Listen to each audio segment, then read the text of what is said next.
Bem-vindos a mais uma leitura de O Evangelho segundo o Espiritismo, de Allan Kardec, o fundador do Espiritismo. Hoje vamos dar continuidade à leitura, capítulo 14, Honra a teu pai e tua mãe.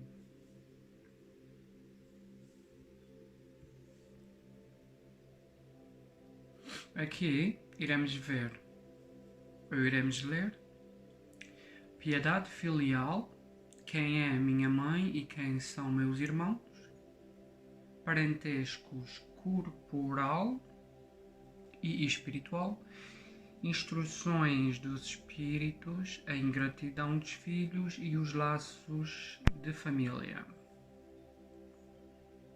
Ponto número 1. Sabes os mandamentos: não cometerás adultério, não matarás, não furtarás, não prestarás falso testemunho, não cometerás fraudes, honrarás a teu pai e a tua mãe. Marcos 10:19, Lucas 18:20, Mateus 19:18-19. Ponto número 2. Honrarás a teu pai e a tua mãe para que se prolonguem os teus dias na terra que o Senhor teu Deus te dará. Decálogo, Êxodo 20:12. Isto são partes da Bíblia, do Evangelho, se vocês quiserem averiguar. Ponto número 3. Vamos começar agora com a piedade filial. E aqui temos um mandamento: honra a teu pai e a tua mãe. É uma consequência da lei geral da caridade e do amor ao próximo, pois não se pode amar ao próximo sem amar aos pais. Mas o imperativo honra encerra um dever a mais uma relação a eles, que é o da piedade filial. Deus quis mostrar com isso que é preciso acrescentar ao amor o respeito, a estima, a submissão e a condescendência, o que implica na obrigação de cumprir para com eles, de uma maneira mais rigorosa ainda, tudo o que a caridade determina em relação ao próximo. Esse dever se estende naturalmente às pessoas que se encontram no lugar dos pais e que terão maior mérito quanto menos obrigatório for o seu devotamento. Deus sempre pune de uma maneira rigorosa toda a violação a este mandamento. Honrar pai e mãe não é simplesmente respeitá-los. É também cuidar das suas necessidades, proporcionar-lhes o repouso na velhice, rodeá-los de solicitude como fizeram por nós em nossa infância. Principalmente com os pais sem recursos. Principalmente sem os pais sem recursos, é que se demonstra a verdadeira piedade filial.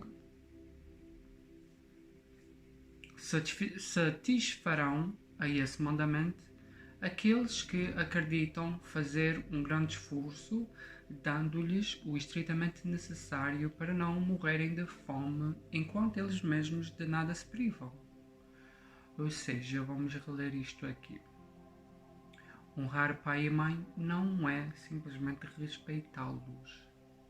É também cuidar das suas necessidades, proporcionar-lhes o repouso na velhice, rodeá-los de solitude como fizeram por nós em nossa infância. Principalmente com os pais sem recursos é que se demonstra a verdadeira piedade filial. Satisfarão a esse mandamento aqueles que acreditam fazer um grande esforço, dando-lhes o estritamente necessário para não morrerem de fome, enquanto eles mesmos de nada se privam, relegando-os aos piores cômodos da casa, apenas para não deixá-los na rua, enquanto para eles são reservados os melhores aposentos, os mais confortáveis. Isso quando não o fazem de má vontade, sendo os pais obrigados a pagar o que lhes resta da vida com a carga cansativa dos serviços domésticos. É justo que pais velhos e fracos sejam servos dos filhos jovens e fortes. A mãe lhes teria cobrado pelo leite quando ainda estavam no berço?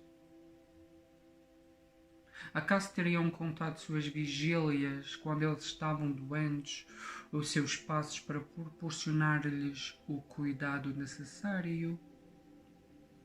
Não. Não é apenas o estritamente necessário que os filhos devem aos seus pais pobres, mas também o máximo que puderem, as pequenas alegrias do supérfluo, as amabilidades, os cuidados carinhosos, que são apenas os juros pelo que receberam, o pagamento de uma dívida sagrada. Essa é a única piedade filial aceita por Deus. Infeliz, portanto, daquele que esquece a dívida para com aqueles que o sustentaram em sua fragilidade infantil, que além da vida material, lhe deram também a vida moral, e que frequentemente se impuseram duras privações para lhe assegurar o seu bem-estar. Ai do ingrato, pois ele será punido com a ingratidão e o abandono. Será ferido em suas mais caras afeições, algumas vezes desde a vida presente, mas, certamente, em uma outra existência na qual sofrerá o que tiver feito os outros sofrerem. Alguns pais, é verdade, descuidaram dos seus deveres e não são para os seus filhos o que deveriam ser, mas cabe a Deus puni-los e não aos filhos. Não cabe a estes reprová-los, porque talvez eles mesmos mereceram que assim fosse. Se a caridade estabelecer como lei que devemos pagar o mal com o bem, ser indulgente para com as imperfeições alheias, não maldizer o próximo, esquecer e perdoar as ofensas e amar até mesmo os inimigos, quão maior não é essa obrigação em relação ou com relação aos pais. Os filhos, então, devem tomar por a regra de sua conduta para com os pais todos os preceitos de Jesus referentes ao próximo e lembrar que todo o procedimento condenável em relação a estranhos, mais condenável se torna quanto aos pais. O que poderia ser apenas uma falta no primeiro caso pode tornar-se um crime no segundo, porque neste, à falta de caridade, junta-se a ingratidão. Ponto número 4. Deus disse: honrarás a teu pai e a tua mãe, a fim de que vivas largo tempo sobre a terra que o Senhor teu Deus te dará.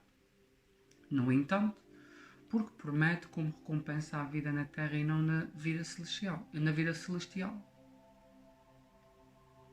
A explicação se encontra nestas palavras: que Deus vos dará, suprimidas na fórmula moderna do decálogo, o que descaracteriza o seu sentido. Para compreendermos essas palavras, é preciso reportar-se à situação e às ideias dos hebreus, na época em que elas foram pronunciadas. Eles não compreendiam ainda a vida futura. Sua visão não se estendia além dos limites da vida material. Eles deviam ser, assim, fortemente tocados pelas coisas que viam e não pelas invisíveis. É por isso que Deus lhes fala numa linguagem à sua altura. E como às crianças, lhes dá como perspectiva aquilo que poderia satisfazê-los. Eles estavam então no deserto. A terra que Deus lhes dará é a terra prometida, objeto de suas aspirações. Nada mais desejavam além disso, e Deus lhes diz que eles viverão nela por muito tempo, ou seja, que eles a possuirão por longo tempo se observarem os mandamentos. Mas com o advento de Jesus, suas ideias estavam mais desenvolvidas. Havia chegado o momento de lhes ser dada uma alimentação menos grosseira. Ele os inicia na vida espiritual ao dizer: meu reino não é deste mundo. É lá e não na terra que recebereis a recompensa por vossas boas obras. Com estas palavras, a terra prometida material se transforma numa pátria celeste. E quando lhes recorda o cumprimento do mandamento honrai a teu pai e a tua mãe, já não é mais a terra que lhes promete, e sim o céu. Vocês podem averiguar isto nos capítulos 2 e 3. Ponto número 5. Quem é minha mãe e quem são meus irmãos? E tendo vindo para uma casa, afluiu uma multidão tão grande que não se podia nem mesmo fazer a refeição. E quando os seus viram isto, saíram para prendê-lo, pois diziam que ele estava fora de si. Entretanto, tendo chegado a sua mãe e seus irmãos, e permanecendo na parte de fora, vieram chamá-lo. Ora, o povo estava sentado à sua volta e disseram: Vossa mãe e vossos irmãos estão lá fora, chamando-te. Mas ele respondeu: Quem é minha mãe e quem são meus irmãos? E olhando aqueles que estavam sentados à roda de si, disse: Aqui estão a minha mãe e os meus irmãos, pois quem quer que faça a vontade de Deus, esse é o meu irmão, minha irmã e minha mãe. Marcos 3, 20, 21 e 31, 35. Mateus 12, 46, 50. Vocês podem averiguar esta passagem na Bíblia, no Evangelho. Ponto número 6. Algumas palavras parecem estranhas na boca de Jesus, contrastando com a sua bondade e a sua inalterável benevolência para com todos. Os incrédulos não deixaram de se aproveitar disso, dizendo que ele se contradizia a si mesmo. Um fato irrecusável, porém, é que a sua doutrina tem por base essencial, por pedra angular, a lei de amor e de caridade. Ele não poderia, pois, destruir de um lado o que construía do outro. De onde é preciso tirar esta consequência rigorosa.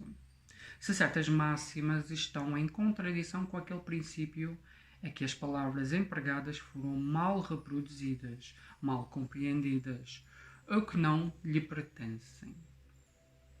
Ponto número 7.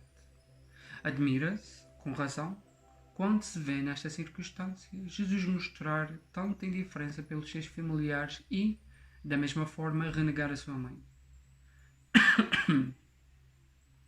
Quanto aos seus irmãos, sabe-se que nunca tiveram simpatia por ele. Espíritos pouco avançados não compreenderam a missão do irmão. Sua conduta, aos olhos deles, era estranha e os seus ensinamentos não os havia tocado, já que Jesus não teve nenhum discípulo entre eles. Parecia mesmo que eles compartilhavam até certo ponto das prevenções de seus irmãos. Aliás, das prevenções de seus inimigos. É isto. Sua conduta, aos olhos deles, era estranha e seus ensinamentos não os havia tocado, já que Jesus não teve nenhum discípulo entre eles. Parecia mesmo que eles compartilhavam, até certo ponto, das prevenções de seus inimigos. É certo, de resto, que eles o acolhiam muito mais como um estranho do que como um irmão. Quando se apresentava em família, João diz, seguramente que eles não acreditavam nele. Ver capítulo 7, número 5.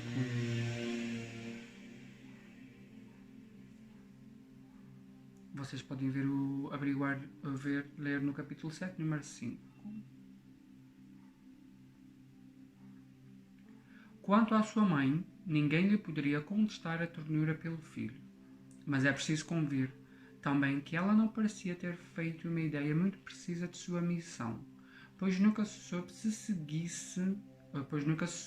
que seguisse os seus ensinamentos, nem que desse testemunho dele, como fez João Batista. A solicitude maternal era o seu sentimento dominante. Quanto a Jesus, supô-lo capaz de renegar a mãe seria desconhecer-lhe o carácter. Um tal pensamento não poderia vir de alguém que disse: honra a teu pai e a tua mãe. É preciso então buscar um outro sentido para as suas palavras, quase sempre ocultas sobre a forma alegórica. Jesus não podia, ou Jesus não perdia nenhuma ocasião para ensinar. Serviu-se, portanto, da que lhe oferecia a chegada de sua família para estabelecer a diferença existente entre o parentesco corporal e espiritual.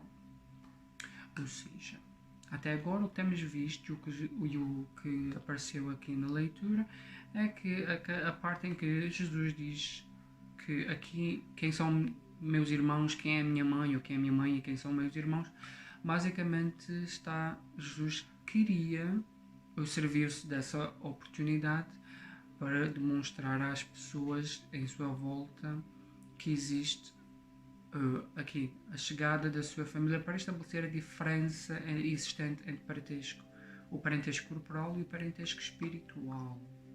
Ok.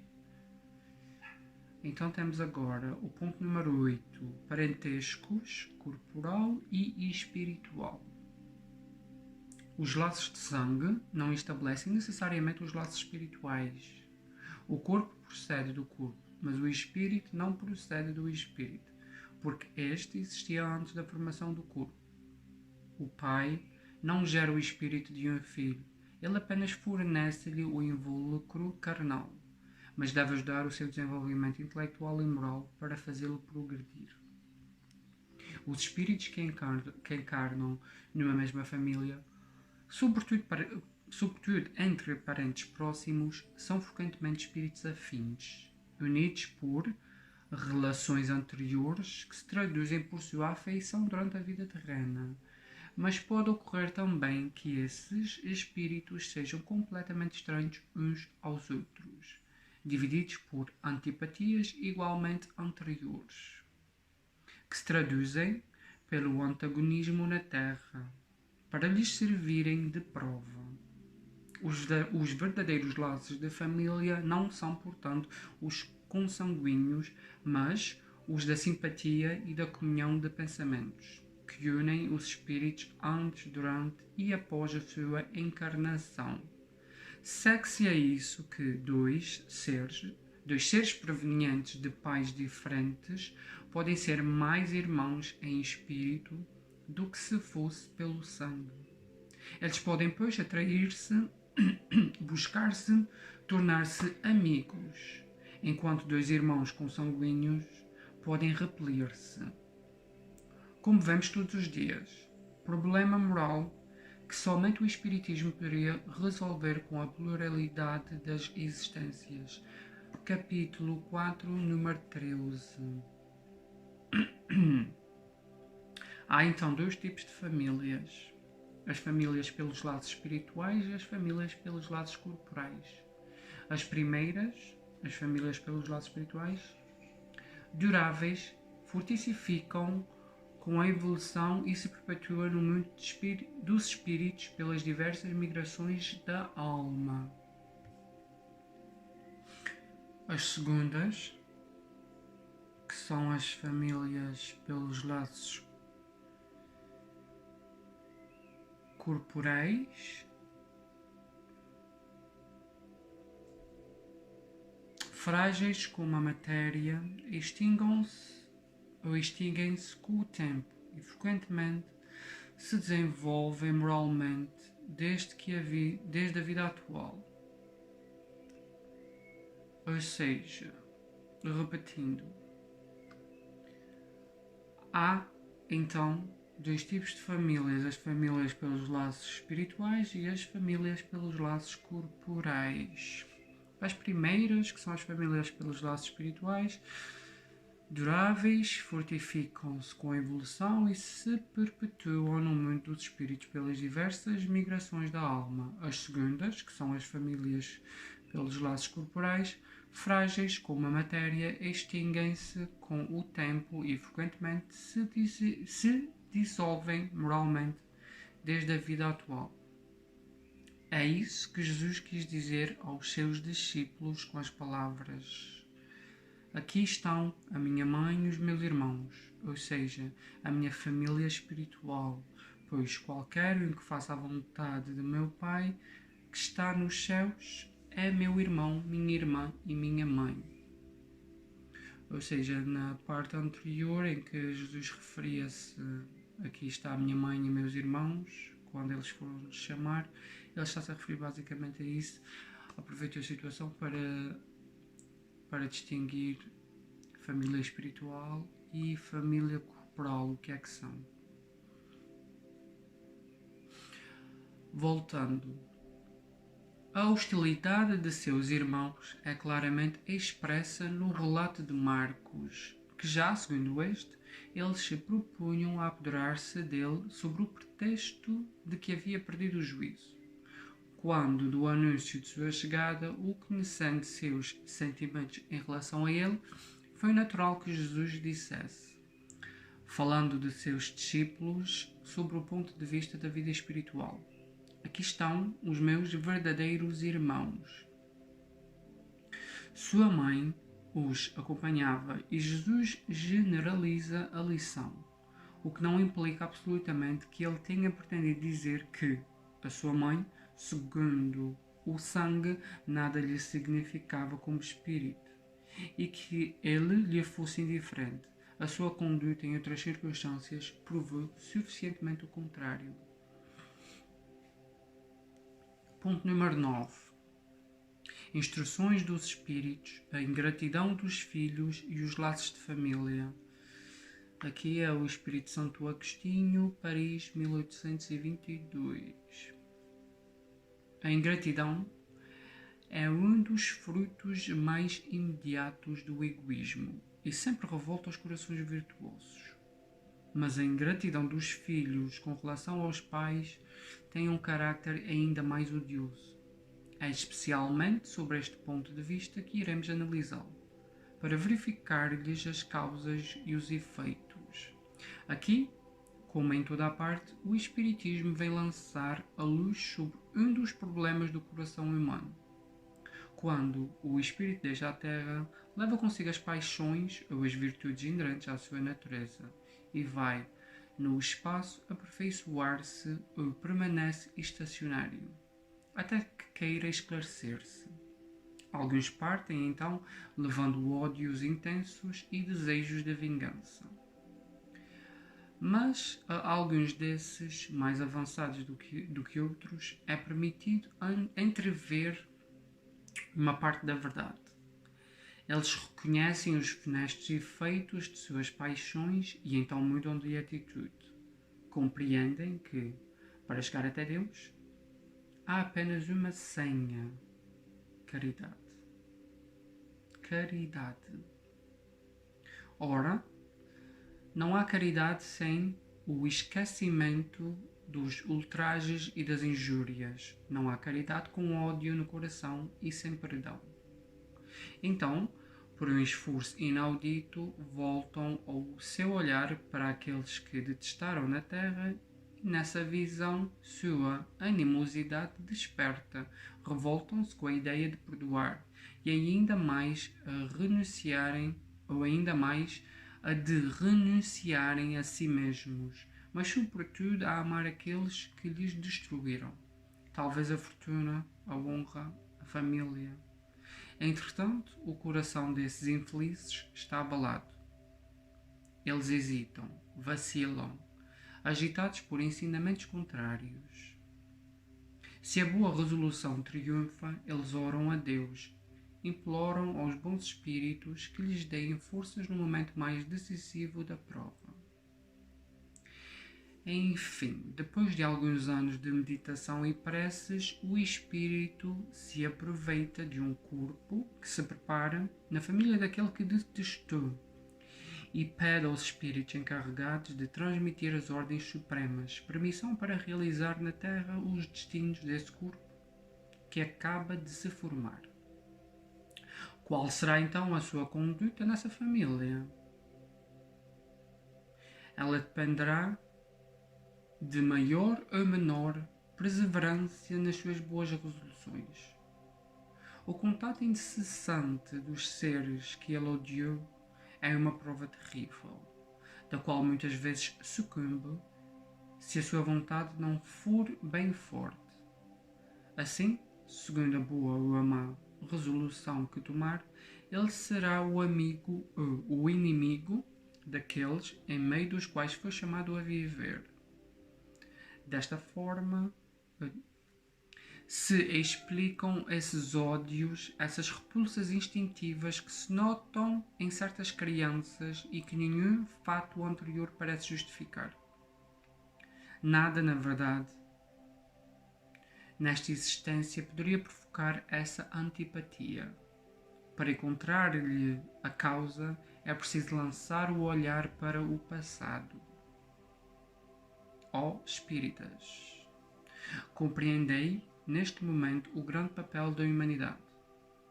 Compreendei que, quando gerais um corpo, a alma que se encarna vem do espaço para progredir. Tomai conhecimento dos vossos deveres e ponde todo o vosso amor em apaixonar essa alma de Deus. Não, sim, ó espíritas, compreendei neste momento o grande papel da humanidade. Compreendei que, quando gerais um corpo, a alma que se encarna vem do espaço para progredir. Tomai conhecimento dos vossos deveres e ponde todo o vosso amor em aproximar essa alma de Deus. É essa a missão que vos está confiada e da qual recebereis a recompensa, se a cumprirdes fielmente. Vossos cuidados, a educação que lhe derdes, ajudarão em seu aperfeiçoamento e bem-estar futuros. Lembrai-vos de que, a cada pai e a cada mãe, Deus perguntará: o que fizestes do filho confiado à vossa guarda? Se permaneceu atrasado por vossa causa, vosso castigo será o de vê-lo entre os espíritos sofredores, enquanto dependia de vós que fosse feliz. E então, carregado de remorsos, pedireis para reparar a vossa falta. Solicitareis uma nova encarnação para vós e para ele, na qual o envolvereis de atentos cuidados. E ele, cheio de reconhecimento, vos envolverá com amor.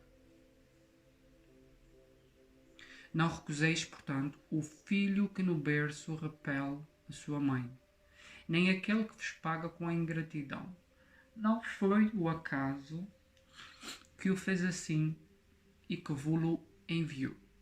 Uma vaga intuição do passado se revela, e assim podeis deduzir que um ou outro já odiou muito e foi muito ofendido, que um ou outro veio para perdoar ou para expiar. Mães, abraçai os filhos que vos causam desgosto e dizei para vós mesmos: um de nós dois foi o culpado. Merecei as alegrias divinas que Deus concedeu à maternidade, ensinando a essa criança que ela está na terra para se aperfeiçoar, amar e abençoar.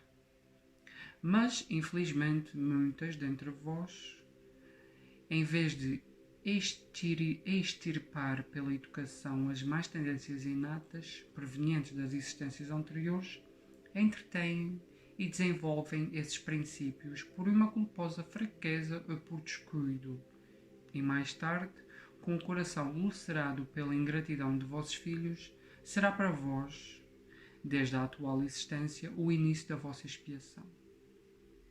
A tarefa não é tão difícil quanto acreditais. Ela não exige o saber do mundo. Tanto o ignorante quanto o sábio podem realizá-la. E o Espiritismo vem facilitá-la, mostrando a causa das imperfeições do coração humano. Desde o berço, a criança manifesta os instintos bons ou maus que traz de sua existência anterior.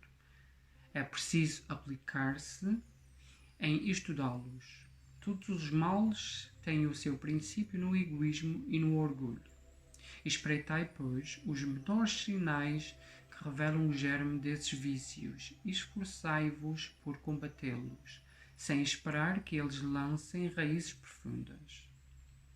Fazei como o bom jardineiro. que arranca os brotos daninhos à medida que os vê aparecerem na árvore. Se deixardes de desenvolver o egoísmo e o orgulho, não vos espanteis de serem, mais tarde, pagos com a ingratidão. Quando os pais fizerem tudo o que deveriam para o aperfeiçoamento moral de seus filhos e não forem bem-sucedidos, não têm do que lamentar e sua consciência pode estar tranquila. Quanto à amargura natural que experimentam pelo insucesso de seus esforços, Deus reserva-lhes uma imensa consolação, com a certeza de que é apenas um atraso momentâneo e que lhes será autorizado terminar em uma outra existência a obra então começada, e um dia o filho ingrato os recompensará com o seu amor. Ver capítulo 13, número 19. Deus não dá as provas acima das forças daquele que as pede. Permite apenas as que podem ser cumpridas. Se não se consegue, não é por falta de possibilidades, mas de vontade. Pois quantos existem que, em vez de resistirem aos maus arrastamentos, neles se comprazem. A esses estão reservados o choro e as lamentações em existências posteriores.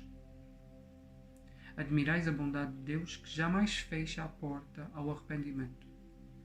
Chega o dia em que o culpado está cansado de sofrer, em que seu orgulho foi enfim dominado. É então que Deus abre os braços paternais para o filho pródigo que se lança aos seus pés. As grandes provas, entendei bem, são quase sempre o indício do fim do sofrimento e do aperfeiçoamento do espírito, desde que aceites por amor a Deus. É um momento supremo e é nele, especialmente, que importa não falir, lamentando-se e, se não quiserdes, perder a oportunidade e ter de recomeçar. Em vez de vos queixardes, agradecei a Deus, que vos oferece a ocasião de vencer para vos dar o prémio da vitória. Então, quando saídes do turbilhão do mundo terrestre, entrardes no mundo dos espíritos, sereis ali aclamado, como o soldado que saiu vitorioso do centro da batalha. De todas as provas, as mais penosas são as que afetam o coração. Aquele que suporta com coragem a miséria e as privações materiais sucumbe sob o peso de amarguras domésticas, esmagado pela ingratidão dos seus. É uma pungente angústia essa. Mas o que pode, nessas circunstâncias, reerguer a coragem moral, senão o conhecimento das causas do mal e a certeza de que, se há longos sofrimentos, não há desesperos eternos, pois Deus não pode querer que a sua criatura sofra sempre. O que há de mais consolador, de mais encorajador,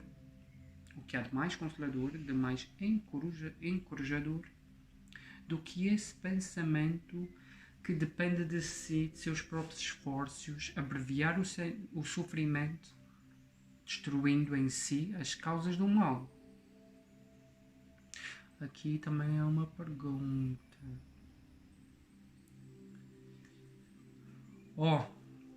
É uma pungente angústia essa. Mas o que pode nessas circunstâncias reerguer a coragem moral, senão o conhecimento das causas do mal e a certeza de que, se há longos sofrimentos, não há desesperos eternos, pois Deus não pode querer que a sua criatura sofra para sempre? O que há de mais consolador, de mais encorajador, do que esse pensamento de que depende de si, de seus próprios esforços, abreviar o sofrimento, destruindo em si as causas do mal? Mas, para isso, é preciso deixar de olhar para a Terra e não ver apenas uma única existência. É preciso elevar-se, pairar ao infinito do passado e do futuro, e então a grande justiça de Deus se revelará aos seus olhos. Espere com paciência, porque é explicável se lhe torna o que lhe parecia monstruosidades da terra. As ofensas que recebeu não lhe parecem mais do que simples arranhões. Nesse golpe de vista lançado sobre o conjunto, os laços de família aparecem no seu verdadeiro sentido. Não são mais os laços frágeis da matéria que ligam os seus membros, mas os laços duráveis do espírito, que se perpetuam e se consolidam aperfeiçoando em vez de se quebrarem com a reencarnação. Os espíritos cuja semelhança de gostos, identidade do progresso moral e afeição levam a reunir-se, formam famílias. Esses mesmos espíritos, em suas migrações terrestres, buscam-se para agrupar-se como faziam no espaço. Daí nascerem as famílias unidas e homogéneas, e se em suas peregrinações ficam momentaneamente separados, se reencontram mais tarde, felizes com o seu novo progresso. Mas como não devem trabalhar apenas para si mesmos, Deus permite que espíritos menos avançados venham encarnar-se entre eles para aurirem bons conselhos e bons exemplos, no interesse de sua própria evolução. Eles causam muitas vezes perturbações no meio, mas aí está a prova. Essa é a tarefa. Acolhei-os, pois, como irmãos. Vinde em sua ajuda, e mais tarde, no mundo dos espíritos, a família se felicitará por haver salvo do naufrágio os que, por sua vez, poderão salvar outros.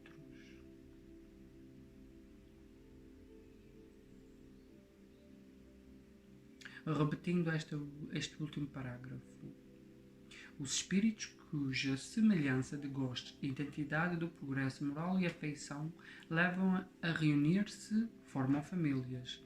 Esses mesmos espíritos, em suas migrações terrestres, buscam-se para agrupar-se como faziam no espaço.